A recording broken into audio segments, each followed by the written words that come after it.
Welcome to the Budapest Psychic with Reverend Maria D'Andrea. I'm your co-host Mimi. On each episode, we're going to dive deep into the inner workings of our reality, where intuition, energy, and the paranormal converge in one powerful experience, lighting your path to greater achievement and life purpose. Maria is an experienced professional in the spiritual, psychic, and paranormal fields, born in Budapest, Hungary, and an author and public speaker, having taught all over the world. Well, welcome, Maria, to the show. How you doing? Wonderfully, and Isten hozott, which means welcome in Hungarian. Since this is like the first show, and we sort of want to give people an understanding of what it was like, growing up in Hungary at your time, and I know that you came to the U.S. at when you were 6 because of the revolution that occurred at that point. So I wanted to give people a little background of your family life, and how you came here, because I'm sure it was under a lot of duress. I remember things like tanks, blowing up buildings, that type of thing. And one of the things that I found a little bit interesting, was when they did that, everybody went underground. They had basements, and if you go to Budapest now, all the buildings are really connected underground. They may not mention that to you, but they're all connected. So when they were bombing, everybody would go in the basement, and you can always go one to the other. Okay, and at one point, they stopped the bombing. They have little sporadic times. Part of me was always at 6. I was always going, oh, they ran out of bullets. What do you know at 6, right? So we went upstairs, and I was in an apartment building. We went upstairs, and the whole front wall to the street was gone. Just big gaping hole. And I remember my parents being all upset, and, they were saying how, what can they still salvage, which really wasn't much. And they're all upset. And the only thing I was upset about was that they demolished my dollhouse. And I was so upset. I didn't care about other things. I didn't care about the hole in the wall. All I cared about was they broke my dollhouse because my grandfather made it for me. Yeah. So it was emotionally very important. So I wasn't mad at anybody until the dollhouse. After that, I was pretty mad. And I remember before we left, which was natural at the time. Now looking back, I'm thinking not so much. But I remember at the time, we were over my grandfather's house for a while, during the revolution, right? So we're over my grandfather's house. And we had other people there, besides my parents and my grandparents. And I remember at 6, walking around, passing bullets to everybody to make sure they had enough. That was my job. So the whole time, all I did was walk around, ran out of bullets. I went right over there. That's all I did. And then after a while, when I was in this country, I was like, oh, maybe that wasn't normal at 6. Yeah. I mean, that was normal for wartime, but it was certainly not normal for, just an everyday mundane life. Exactly. And then when we escaped, we went to Austria for a while, and then we ended up here, in the United States, which was great. Nobody spoke English. My mother spoke a little English that she learned in college, but she learned polite, technical English. So when we got here, she pretty much didn't understand anything because they're slang. I'm sure she had a lot of trouble speaking to a New Yorker.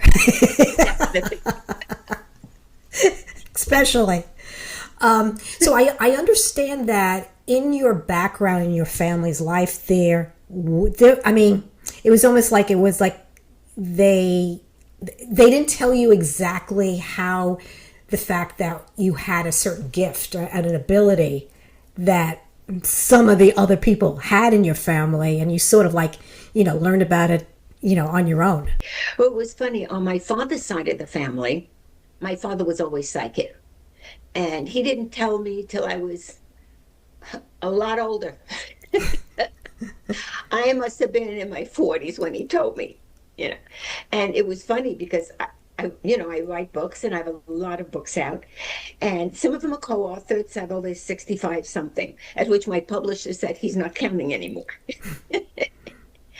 And I remember I sent him my first book, and I was so happy about it. I thought, oh, he's going to love this. And I didn't know he did anything psychic, right? So I sent him my first book, spiritual, psychic, paranormal. And I got a letter from him that basically said, don't do that again, because it's underground knowledge, right? Yeah. So he was really mad at me. He actually didn't talk to me for months because I'm passing on underground knowledge. Okay. So being who I am, I wrote the second book. I sent him my second book. Then he didn't talk to me for longer. So I stopped sending books. I didn't say I stopped writing. He just stopped sending books. Yeah, And then on yeah. my mother's side of the family, both my grandparents did automatic writing. My grandfather was a trance medium, so they did a lot of seance with some other people. You know, so it was in my family. Skip my mother because she had a bad experience when she was little. You know, so when she was little, she almost died. She was about 8 or 9 years old, and the doctors told my grandparents that she was not going to make it past. I think it was a couple of days or a week. That it was definite, and they had a séance, and they got a combination of herbs and different things. They gave it to my mother, and she was fine. So she might have had that experience where she decided to shut down. But she didn't tell me about my grandparents till I was maybe in my late 30s. It would have been nice if I found out, where maybe I could have found out more information Well, about how to do things. did she ever talk about perhaps paranormal experiences that she had, or did she keep it quiet? And you just She didn't say anything. basically, when you started having your own paranormal experiences, you just like went with it, thinking like this is the way it is. I thought everybody did that. In fact, we were talking about it the other day, you and I, and when we escaped, I remember at one point we escaped with a group, and the group stopped, and half the group wanted to go back because it was horrendous. It was, it's war, so it's very bloody and it's awful. So anyway, so half the group wanted to go back, and the other half wanted to go forward.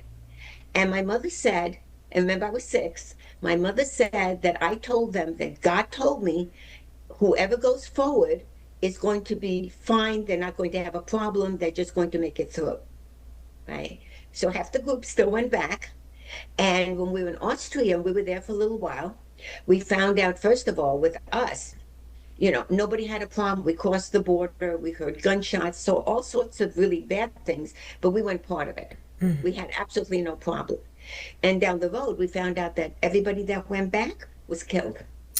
Oh boy. So it was really, really horrendous. And I remember saying to my mother, because the way I am, no tact.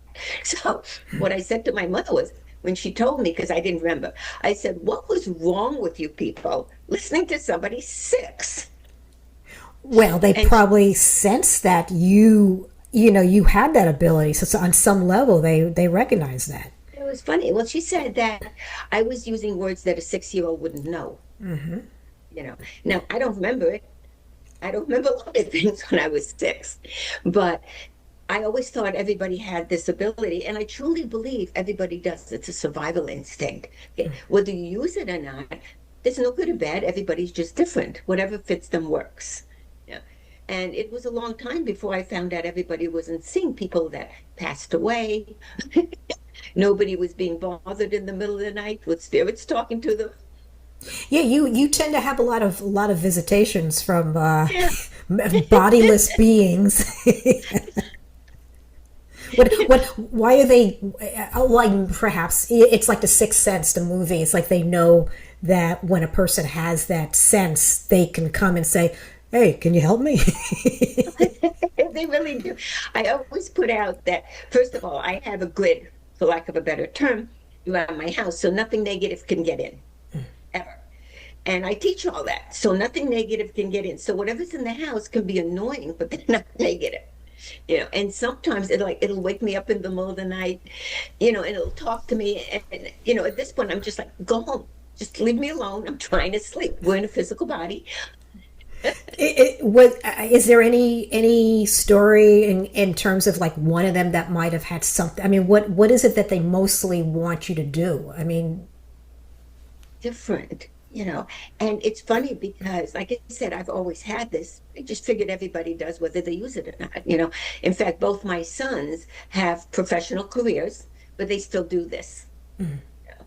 And I actually didn't teach them anything, especially on the paranormal, until they asked me, because it's not meant for everybody, you know. So I find a lot of times, as an example, um, it's always something where it's either helping them or sometimes it's helping somebody else. And one of the times I was working with detectives years ago, and there was somebody shot and killed in Manhattan at a bar. Right? So they were trying to find the one person that did that. And you know, when you go to the bar in Manhattan, apparently nobody saw anything. Usually the case. You know, so they figured that it was one person. So they asked me to track. I'm a tracker with something. So sometimes I get spirit help. Yeah. And what happened was I told them that I found that at a particular day, they were going to cross the border. Now remember, we're in New York. They were going to cross the border in Kentucky. Yeah. So because they're detectives, they actually had somebody there and they caught them, and there were three people. And I told them when they first checked it out that there were three people, and they kept saying, no, there's one. Saying, okay. And they caught the three people crossing the border. You know, so sometimes you get spirit help. Sometimes you just track because that's what you do. You know, everything's combined. So I'm always saying I do everything spiritual, psychic, paranormal in every single field except astrology. And astrology is a wonderful, wonderful field. However, if it takes about 8, 9 months or whatever to do a chart, I don't have the patience. I'm a little lazy. So if I can do a reading and tell you now, I'm not doing 8 months of charts, but it's a good field. Astrology interests me as well, but I wouldn't have the patience either, you know. But I've always felt like it was in like the response, like the whole idea of astrology is in reverse. It's like they always believe that it's the planets that are affecting us. I feel that we're affecting the planets, and that when we look up to see the positioning and everything, that we're basically getting an idea of what's happening with us. So I see it in reverse. So I don't know. That's just a feeling that I get about it. But you know, I always feel everything's connected because I'm always saying this when I teach. Everything is vibration, frequency, and energy in the universe. Everything, you know. And sometimes we tune into it, which especially psychically, we'll tune into it. Sometimes we don't. But that's how we work. And I always find the paranormal field, and I usually say occult, and I'm saying that now in case I slip up, because that's the normal word we all use in the field. And occult just means ancient wisdom, hidden knowledge. It isn't positive, it isn't negative, it's not religion, it's just understanding the laws of nature to work with them. Okay? So we are really the oldest science. Like chemistry came out of alchemy, physics came out of metaphysics. We really are a science. So when we're doing anything on the paranormal level, a lot of times we have formulas or recipes, depending on what you want to call them. And if you don't mess with it as it's passed down, if you don't change anything, you will always get the same result, just like in science. You know, so even though it's a psychic, intuitive level, we really do combine both. It's not that. So we have the scientific analytical part, and then we have the other part. So we really have a balance between the two.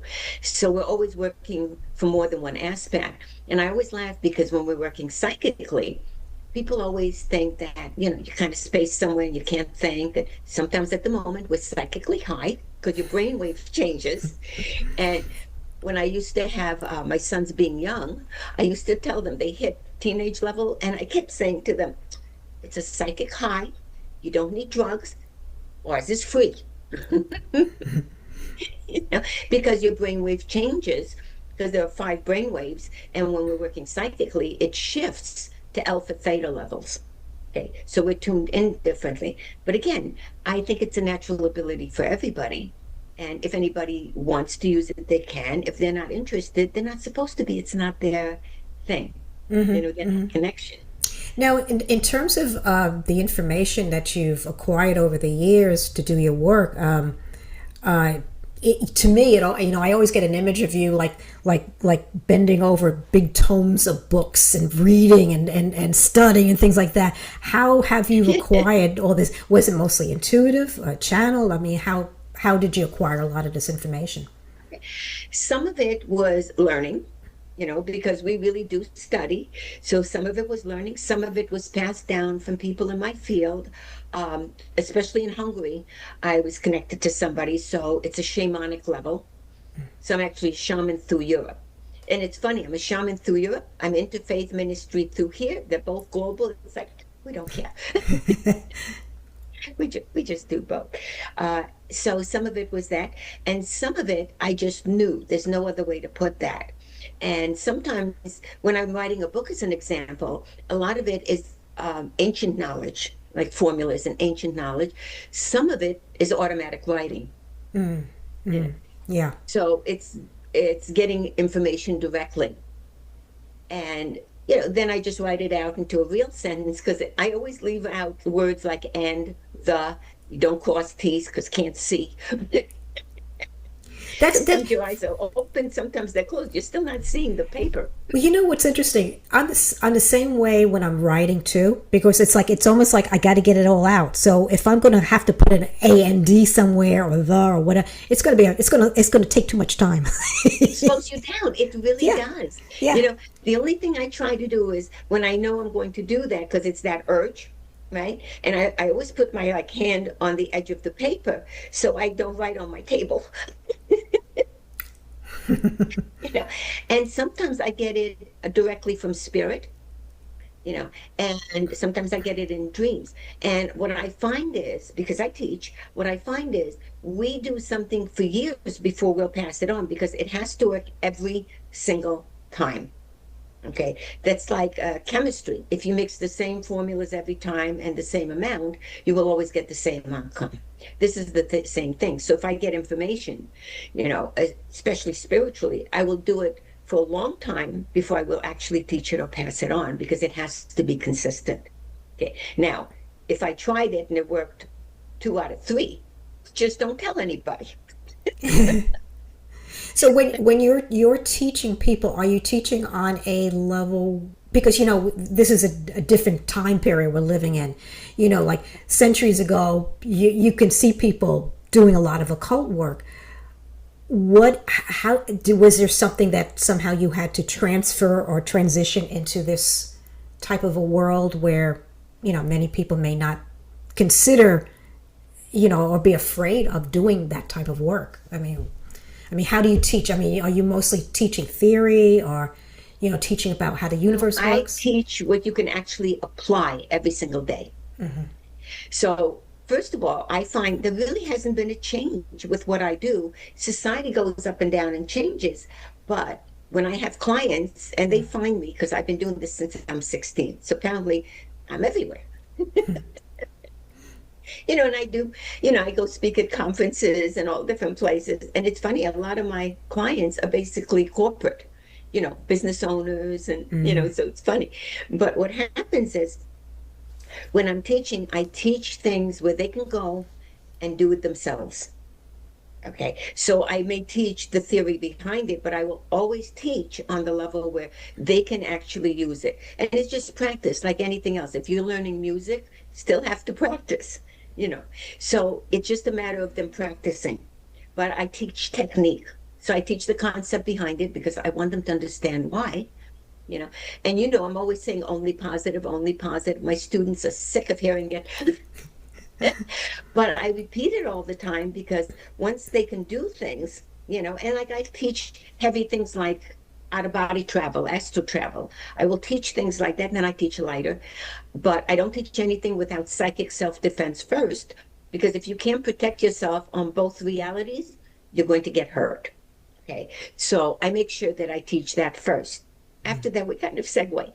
And what happens is they can do that on their own. But if something negative pops up, they're not going to react in a negative way. They will always react in a positive way because they are sick of hearing only positive. And it's really funny. I had a college student, I might have mentioned it to you, years and years ago. Now he's a dad. He has a wonderful marriage, wonderful sons, wonderful person, And since nobody's going to know exactly who it is, his name's Robbie. And when he was in college, I used to read for his mom, and then I met him and I was reading and teaching him. And it was really funny because I'm always saying when I teach, I go direct, okay? Because we're not doing 8 years of meditation before you learn the real one, right? We learn direct, and then if you're interested, then we can segue into all different aspects of it, but you already know how to do it, right? So I'm always I go direct. So being that he was in college, he was starting to, talk to me, and he's going IGD, IGD, IGD. And I'm not thinking, and I finally said to him, what does that mean? And after he stopped laughing, he went, I go direct. So now he's an adult, he has kids, and I still every now and then get a message that goes, IGD. I have to tell you, he was so cute, and he's wonderful, and he's always positive. But for a minute, I went, okay, now I feel really stupid. So apparently I'm good on the other side. This side, not so much all the time. I just never connected it. I know that you tend to work with runes, which not many people do that. Most people will do tarot or some other type of method of, getting information. Some other discipline. Yeah, some other discipline. Yeah. But when did you start working with runes, and how did you feel that it was going to be something that, were you just attracted to it and you realized, oh, this gives me a lot of information? No, it's actually a funny story because I was already doing tarot and pendulums and, I can switch to any tool that's not astrology. If somebody does not have a preference for a tool, then I automatically go to runes. And the reason is, for me personally, I get a lot more detail from them. Okay. And I truly feel the more details I can give somebody, the better they can make their own decisions because we have free will. So in a reading, you're not supposed to say, well, you have to do this because you don't. You have free will. Okay. It's telling you your best option. Okay? And then if they're not going to be able to do that for some reason, say in a company, okay, then we go to a second option or the 20th until they get something they can work with that's going to help them. Okay, usually they do the first one, but again, sometimes it's not realistic in their situation. Okay, and what happens with the runes is that I get a lot of details so they can make better decisions for themselves. When I got the runes, I was already doing readings, and a lot of it is straight reading. I don't know what they're calling it now. It just means you don't need a tool. So even if I'm doing readings, I always tell people, if I'm looking next to you, I'm not being rude, I'm seeing things, I'm getting information, I'm just combining with whatever tool I use. And a friend of mine saw the runes by accident. He was in some store in the city, and he went, oh, this looks interesting. He thought maybe I would like to try them. So he bought a set for me, and I've been using it ever since, and that was like in the 70s or so, right? And as soon as I started using it, I realized I get a lot more information off it. They're all just triggers, okay? Because really, the universe is your direct information. So they're all just triggers. But I was getting so much more detail. I was like, oh, I think I'm going to stick to this more. Unless somebody has a request, and then I can switch to whatever they want. But I find, especially with corporate, you want as much detail as you can get so that you can move in a better way. And that's in your personal life, relationships. It'll tell you why somebody's, as an example, potentially not going to be a good relationship for you.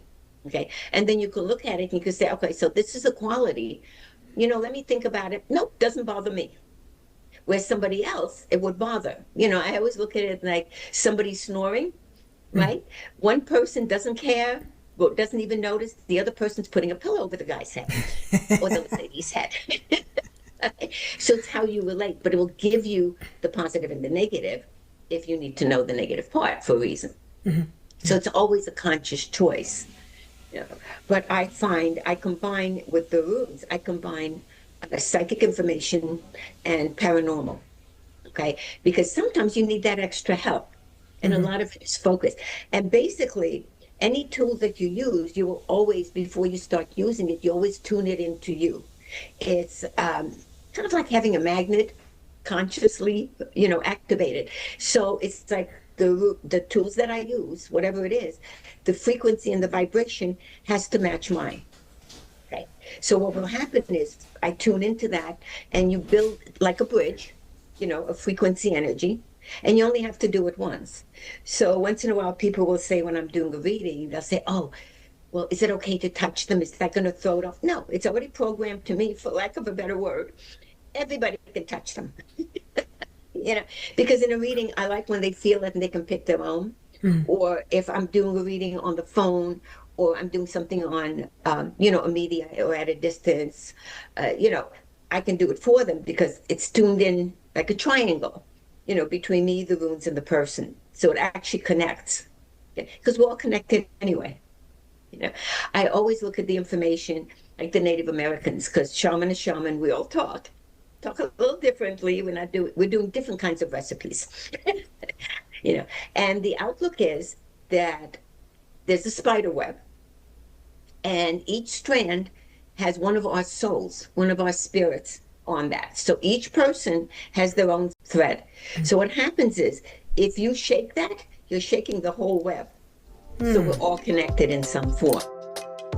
Basically, what it's saying is that people tend to be a little bit defensive right now with society globally, okay, which is understandable considering everything that's going on. They're a little bit on guard, okay, and at some point they need to let their guard down a little bit so that they can move forward spiritually. Now, that does not mean we're not aware, or we don't notice if somebody around us is negative or they're lying, right? So it doesn't mean you're taking yourself off that frequency. What you're doing, though, is you're dropping your guard a little bit so you can be more spiritual and tune in a little bit more.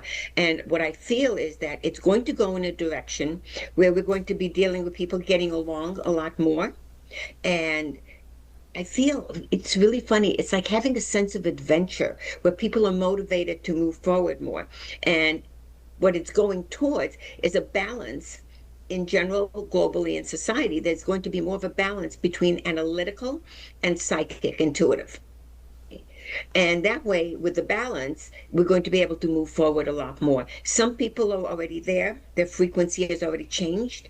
And some people, it's going to take time. Everybody is still in the right place for themselves. So in terms of how you do your readings, is there... I guess everyone's got their own method. I mean, what is it that you look for? What is it that you how do you create the atmosphere? I'll put it as general as that, The way I work, and everybody works a little bit differently, but the way I work is that I tell you everything that I see first. Okay, I don't want to know anything. I don't want to hear any questions, and then people think I'm being rude. So I try to tell them before the reading, don't tell me anything, don't want to know. So I tell them everything that I see first. And then if they have a specific question or a couple about anyone, anything, past, present, future, their pets, somebody that passed, whatever it is, any questions they have, we put them in at the end only. Okay. Now, if it comes up in the reading, great, we're still going to cover it. Okay. So we try to get as much detail as possible. The other thing is that if I'm telling somebody something positive, if they leave their life alone, that's exactly how it's coming up. That's the natural path of life. If something negative comes up, every single time I'm going to tell them what's negative, and then I'm going to tell them what they can do, not me, what they can do to change it, avoid it, or improve it. And then it's their free will to make a change. The whole point is to avoid and fix. And things can change.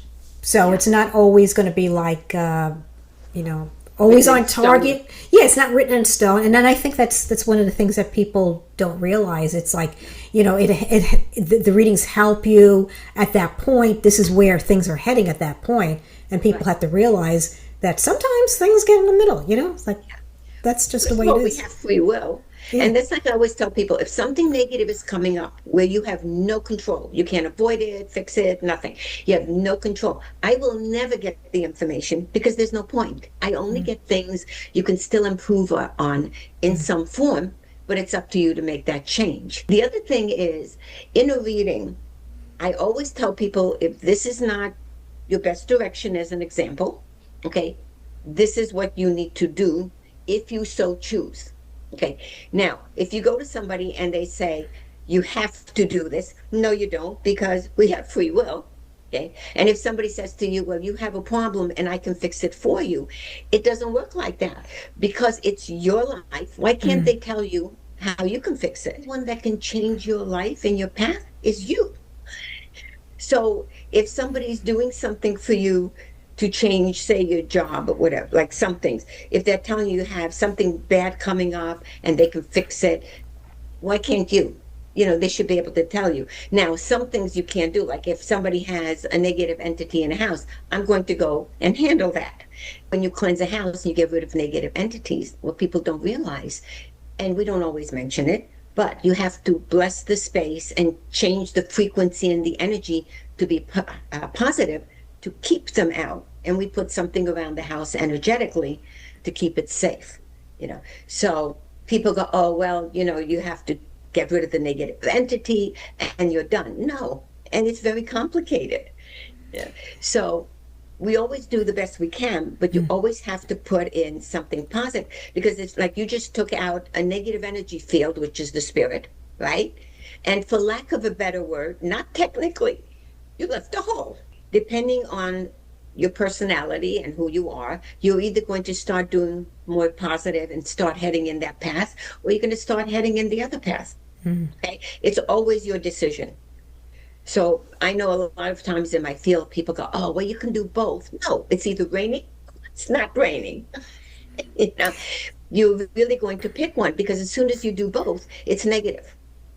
Okay, so we're very conscious of the positive. That doesn't mean we don't make mistakes, but it's not on purpose. Yeah, because, I mean, if you think of it this way, you want to, like, the energy that you put forth is should at the very least be more on the side of creating a proper environment for yourself and a healthy environment, right, which is going to, and that thriving environment is going to have much more of a higher vibrational level, as opposed to the lower density level that we, especially nowadays, are living through. The more positive you do and feel, because emotions are very important with this, okay, and think, the more positive you're becoming, the more you attract positive people and situations into your life. There's an occult law that says like attracts like. Okay, so somebody is an example that decided that they chose the negative path, right? And they're very negative. We're not changing anybody, that's their path, by the way. But they're very negative. They will never feel comfortable around somebody positive. They won't attract positive people. They might look for positive people if they're conning or doing something negative, you know. But I'm saying in their personal life, the frequency is so different that positive people will not feel comfortable around them, or the other way around. They're not going to feel comfortable around us either. Right, Okay? right. So it's funny how that works. But the more you try, and I'm saying trying because nobody is 100% positive ever, because we're human. Okay, we make mistakes, we learn, sometimes, and then we move on. So we do the best we can. We don't get upset if we make a mistake. You know, it was a mistake. It wasn't a conscious thing. We learn, hopefully, not always. And then we move on. So we're very focused on what direction we're going in. That's what I find funny, is that people assume that if you're a positive worker on the paranormal side, that you only do positive, that you don't know anything negative. Now, honestly, the way it truly works is you know both, okay? Because that's when you're studying anything.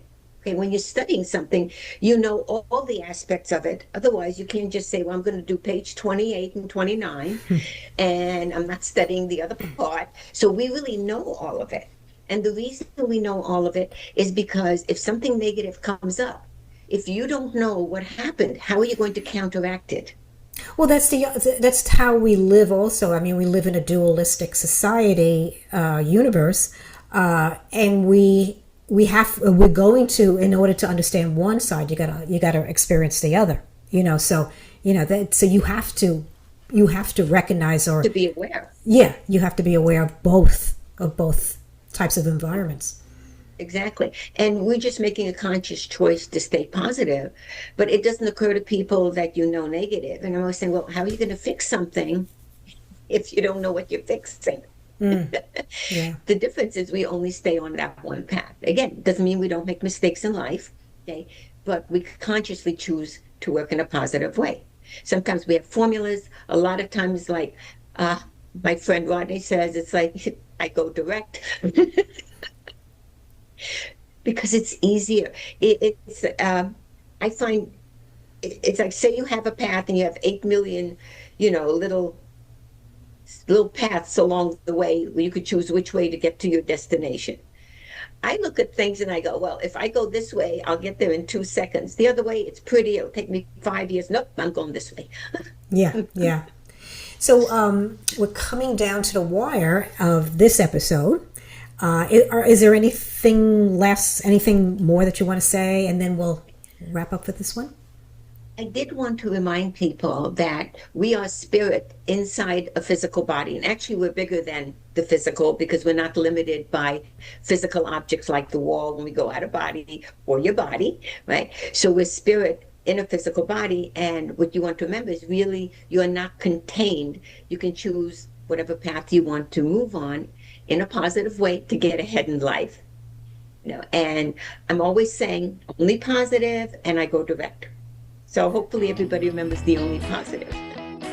Don't forget to join us for more shows with the Budapest Psychic as we bring more stimulating content. The topic for the next show will be on spells and the power of words. Please like, share, and subscribe to get these shows to other like-minded seekers. For anyone looking for further information on Maria's services, contact her using any of these methods. And we'll see you next time on the Budapest Psychic.